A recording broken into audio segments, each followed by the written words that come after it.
All right, so we're back on the Dodge. That's a Plymouth radiator. So you can see I had to modify the neck and everything.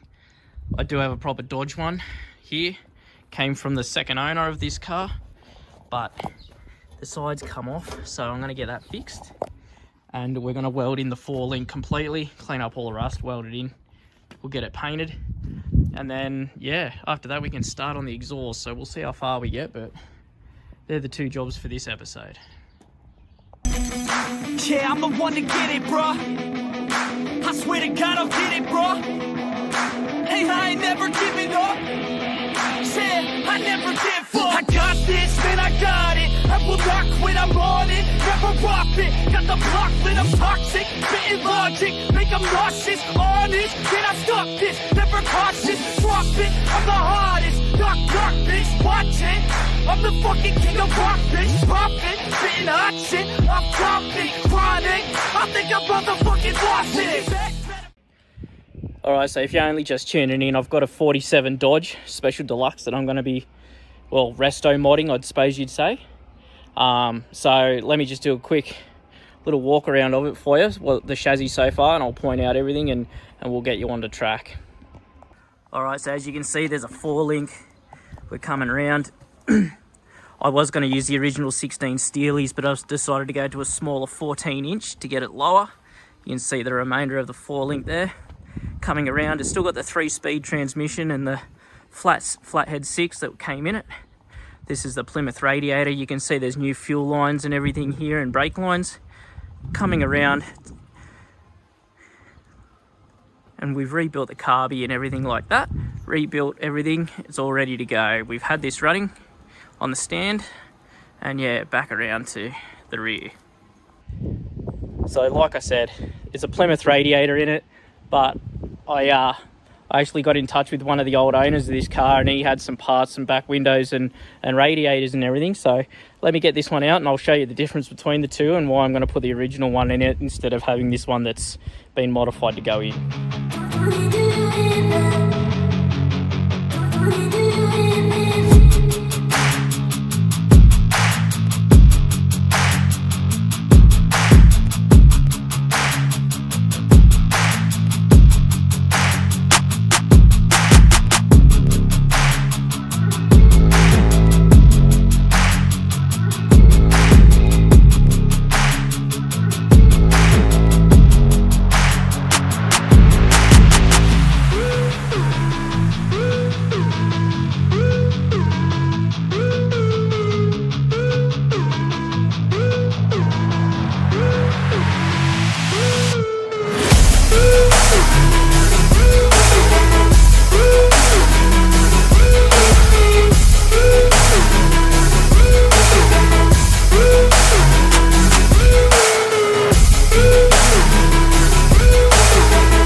Alright, so I got it out and I got the brace off. So if you can have a look here, you see the big gap there. This is the original Dodge one, and this is the Plymouth one. You can see there is no gap. So that there is about 5 mil, whereas the distance on this one is 50 mil. So it's going to sit further out from the water pump. So it was about 10 mil from it, so this will sit about 60 mil out, which gives me plenty of room for cooling. I can get a pulley on there because I'm gonna have to get a pulley and an alternator on here and all that sort of thing. So that'll give me a bit more room. I have flushed that one out, so it's gonna go off to my mate Shane's shop, Shane Welds. That's the name of his shop, Shane Welds, and he's gonna braze all that up for me. So I'll run it out there and we'll get him to braze that all back together. It does hold water. I flushed it, cleaned it and everything like that.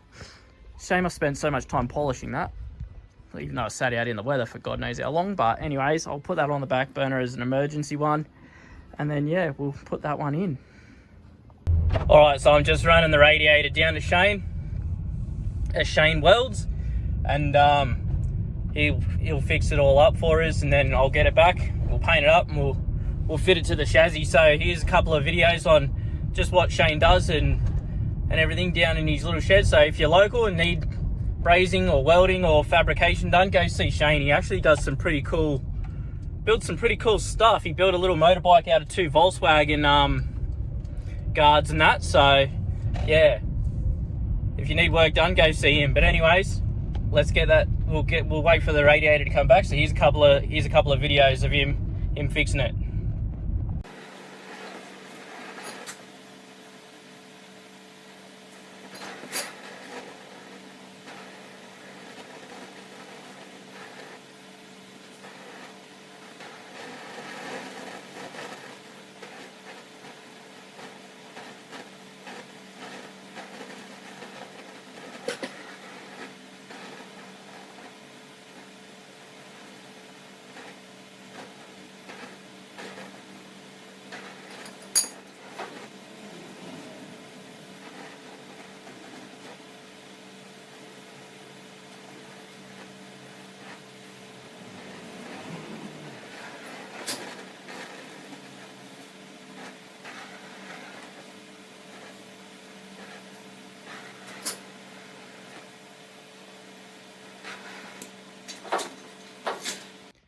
All right, so you have it. There's Shane fixing the radiator.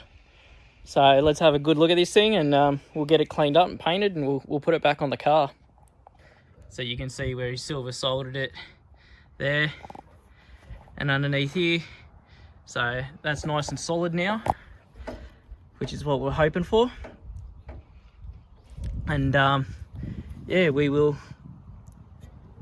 paint this up. I'll clean it down first. I'll just give it a hose and a scrub, and then we'll paint it with some kill rust that I did the chassis and everything in, and then we'll assemble it and put it back on. So let's get that done.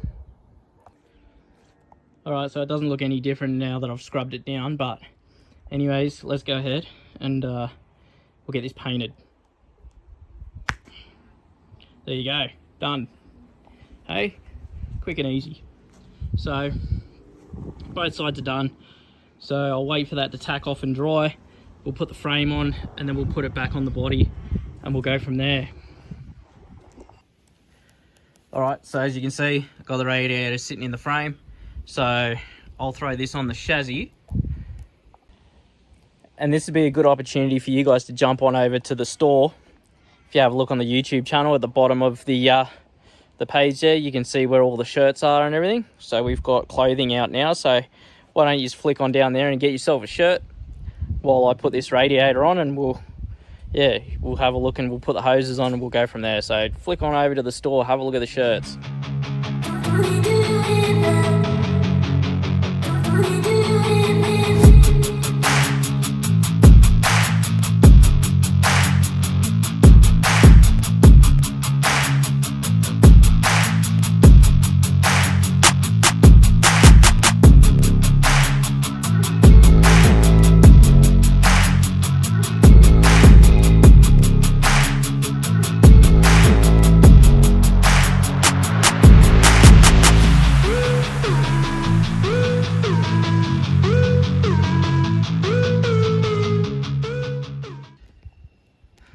Got it on, fits a dream. You can see I've got more room here. Before I only had like 10 mil, now I've got like 60, and I've already put the hose on. So I'll do a quick flush of everything, and then yeah, I'll get on to modifying the neck. All right, so next thing I do is modify the neck. So I've literally got to cut this off, put a straight bit in, just so it points up to the radiator, bolt it on, then we can put a hose in and fill the thing with water and coolant. And then yeah, we'll get onto the forelink. Tell you what, it is so hot. I feel like I'm absolutely melting, and now I've got to weld. I'm not keen. Not keen on this at all. All right, so I've got the neck welded up. As you can see, it's not pretty, but it's good enough for the girls' wee day. I've got that down and secured and everything now. Got the neck pointing up. I did go down to see if they had some hose, but there isn't, so I'm gonna have to order some, which is fine. That can just sit there. I've got the thermostat in there, ready to go. So I'll do up the hose clamps. That one's still loose. I'll do them up, and then it's all just that, and it's ready to go. So now let's get into welding up this forelink. I've got the welder ready I've already unbolted one of the arms. They're a bit rusty, but I'll get all these brackets welded and then we will paint it all up.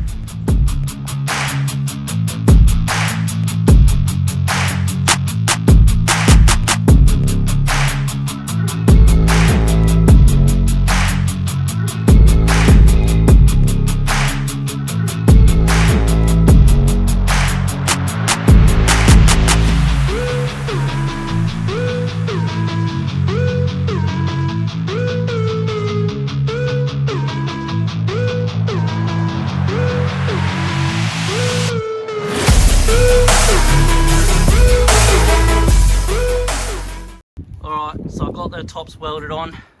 I welded down the side of these brackets and I've bent them over. So I'm just going to get my little handheld sandblaster. I started sandblasting there the other day, but it's rusted up again, so I haven't done that side. So I've just bought a $30 sandblaster thing off eBay. That's all it is.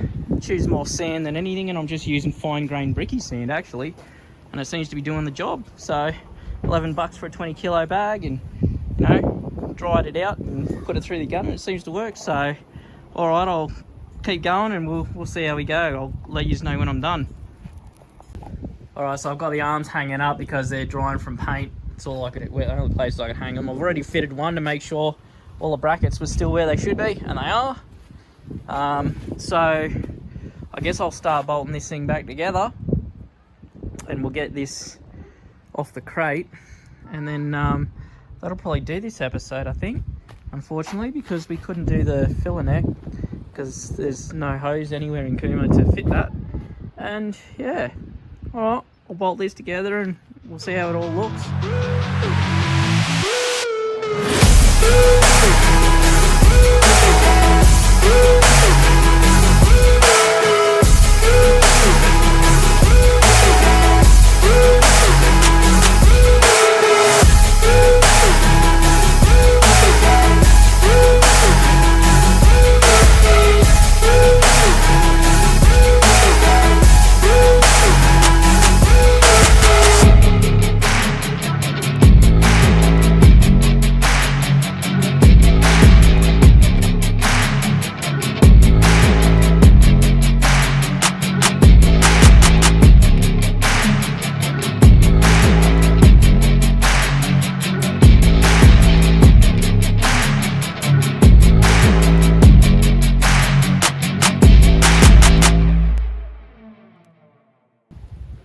Alright, so there it is, all bolted up.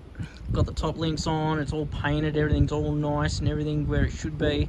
I've got to make some spaces for the bottom ones just to centralise them, because if I show you, they're not quite in the middle.